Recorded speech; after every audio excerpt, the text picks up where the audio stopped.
नमस्कार दोस्तों, बहुत बहुत स्वागत है आप सभी का एक बार फिर से। मैं हूं संदीप पाल। आप देखना शुरू कर चुके हैं डेली नाउ 1-2-1। बिहार चुनाव को लेकर जिस बात की अटकलें अभी तक चल रही थी कि महागठबंधन में असदुद्दीन ओवैसी की पार्टी AIMIM शामिल होगी और उसको लेकर तमाम तरह की चर्चाएं चल रही थी, अब वो कुंद होती दिख रही हैं और ओवैसी की पार्टी के महागठबंधन में जाने की संभावनाओं पर काले बादल मंडरा रहे हैं।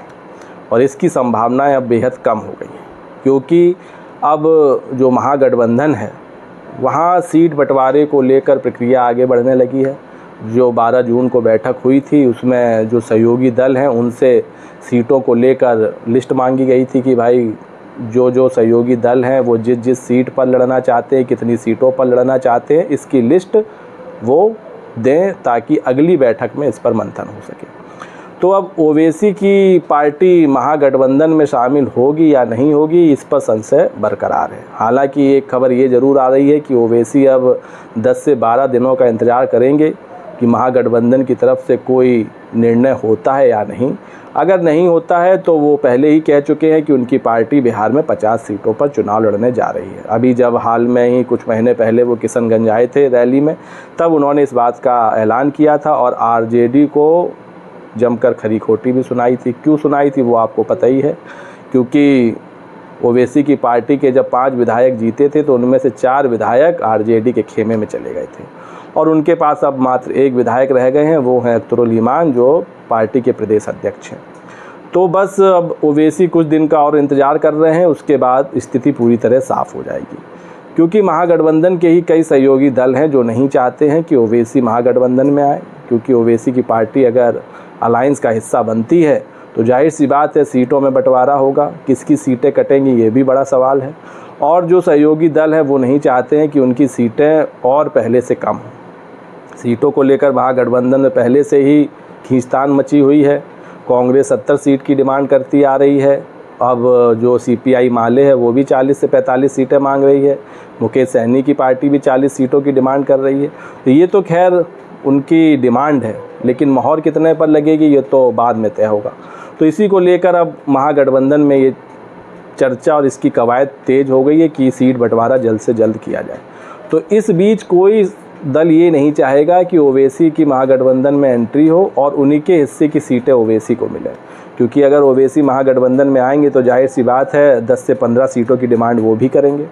पिछली बार 20 सीटों पर चुनाव लड़े थी, तो इस बार अगर महागठबंधन में आएगी तो कम से कम 15 सीटों पर चुनाव लड़ेगी। लेकिन महागठबंधन के सहयोगी ये चाहते नहीं और इसलिए अब लगने लगा है कि भाई ओवैसी की पार्टी अकेले चुनाव लड़ने जा रही है 50 सीटों पर। इसके अलावा एक सवाल और उठ रहा है जो हमारी टीम को ज़मीनी हकीकत टटोलने के बाद सामने दिखा और जो लहर चल रही है सीमांचल में, वो ये कि बड़ी तादाद में जो मुस्लिम आबादी है वो ओवैसी के पक्ष में है।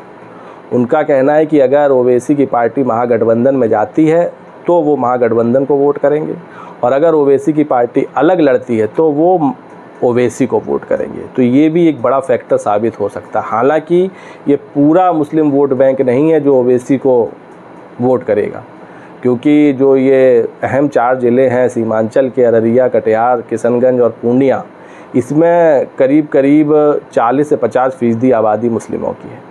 और पिछली बार का चुनाव आपको याद होगा तो इन्हीं 24 सीटों में BJP 8 सीट जीती थी मुस्लिम बहुल इलाकों में।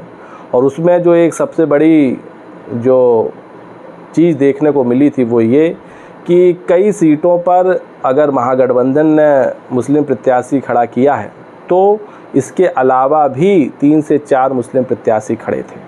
अब वो निर्दलीय थे या किसी छोटे मोटे दल के थे, वो भी वोट काटने में बड़ी भूमिका रही थी और उसका नुकसान महागठबंधन को उठाना पड़ा था। हालांकि ओवैसी की पार्टी ने भी RJD को अच्छा खासा नुकसान पहुंचाया था, जिसके चलते सीमांचल में महागठबंधन का प्रदर्शन बेहद ही निराशाजनक रहा था। हालांकि कांग्रेस ज़रूर 2-4 सीट जीतने में कामयाब रही थी, लेकिन BJP यहाँ 8 सीटें जीत गई थी। तो अगर इस बार ओवैसी 50 सीटों पर लड़ते हैं, अब अन्य जो सीटें हैं, जो सीमांचल के बाहर की सीटें, वहाँ कितना असर डालेंगे वो तो नहीं कह सकते, लेकिन सीमांचल में जो कुछ 8-10 सीटें हैं वहाँ वो बड़ा इफ़ेक्ट डाल सकते हैं और इफ़ेक्टिव साबित हो सकते हैं। क्योंकि अगर ओवैसी की पार्टी के प्रत्याशियों को 10 से 12% वोट भी मिला तो वो हार जीत का नतीजा तय कर सकता है। तो अब ये देखना होगा कि भाई महागठबंधन में ओवैसी को नहीं लेने का फैसला और अकेले चुनाव लड़ने का फैसला ओवैसी का, ये कितना कारगर साबित होता है, इसके क्या परिणाम दिखेंगे, क्या इससे महागठबंधन को नुकसान होगा या फिर ओवैसी की सीटें इस बार बढ़ेंगी। पिछली बार 20 सीटों पर लड़कर 5 सीटें जीती थी, तो क्या इस बार 50 सीटें लड़कर ये आंकड़ा 10 से 12 तक जा सकता है। और अगर ऐसा होता है तो फिर ओवैसी की पार्टी एक अहम पार्टी में शुमार हो जाएगी। अगर ऐसा होता है तो ये कयास है, इस पे कोई किसी तरह की पुष्टि नहीं है, लेकिन ये साफ़ है कि जैसे ही ये क्लियर हो जाएगा कि ओवैसी की पार्टी महागठबंधन का हिस्सा बनने नहीं जा रही है, उसके बाद आप देखेंगे कि ओवैसी का दौरा, ओवैसी के रैलियां बिहार में और तेज़ हो जाएंगी और ये क्या इम्पैक्ट डालेंगी ये देखने वाली बात होगी। फ़िलहाल वीडियो पर आपकी क्या राय है, अपनी राय कमेंट्स करके ज़रूर बताएं और वीडियो पसंद आया हो तो चैनल को लाइक शेयर और सब्सक्राइब करना ना भूलें। तब तक के लिए नमस्कार।